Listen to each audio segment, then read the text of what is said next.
সারা দেশ জুড়ে ছিনতাই, ডাকাতি, খুন, ধর্ষণ, নিপীড়ন, মব জাস্টিস এই ধরনের ঘটনাগুলি ঘটেই চলেছে, বরং এক ফোঁটাও কমেনি। একটা ক্রিমিনাল অফেন্সকে তারা কিভাবে জাস্টিফাই করে একটা গুরুত্বপূর্ণ পদে থেকে, সেটা আমাদের মাথায় আসে না। আওয়ামী রেজিমের মতন সরকারকে আমরা পতন করিয়েছি, আমরা এই সরকারকেও পতন করিয়ে ছাড়বো, আমাদের জন্য নিরাপদ রাষ্ট্র বানিয়ে ছাড়বো। এই ধরনের গভর্নমেন্ট বডির কাছে আমরা নারীরা নিরাপদ বোধ করছি না। আমরা অবিলম্বে তার পদত্যাগ চাচ্ছি, অবিলম্বে। আপনারা দেখেন প্রতিটা সময় আন্দোলনে মেয়েরা ছিল ফ্রন্টে, অথচ অভ্যুত্থানের পরে আমরা কি চিত্রটা দেখতে পাচ্ছি সমানে মেয়েদেরকে কর্নার করে দেওয়া হচ্ছে, মেয়েদের কোনো অবদান কোথাও যেন নাই।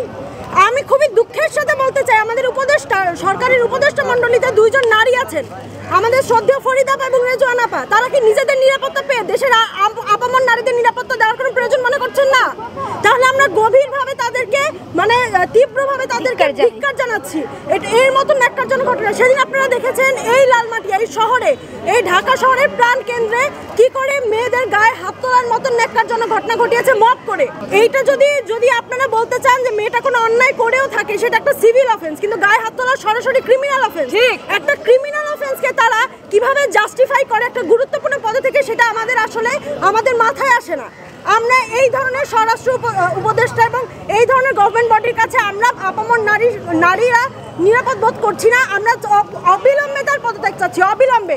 এবং যদি এটার ব্যতিক্রম ঘটে, আমরা অবশ্যই সেই সচিবালয়ের ইট খুলে নিয়ে আসবো। আমাদের নারীদের ক্ষমতা সম্পর্কে আপনারা মনে করেন?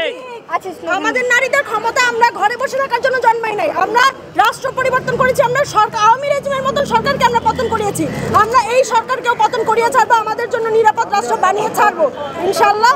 আমাদের দুই শিক্ষার্থী বোন, আমাদের দুই বোন মবের হাতে বিশ্রী ধরনের নিপীড়নের শিকার হয়।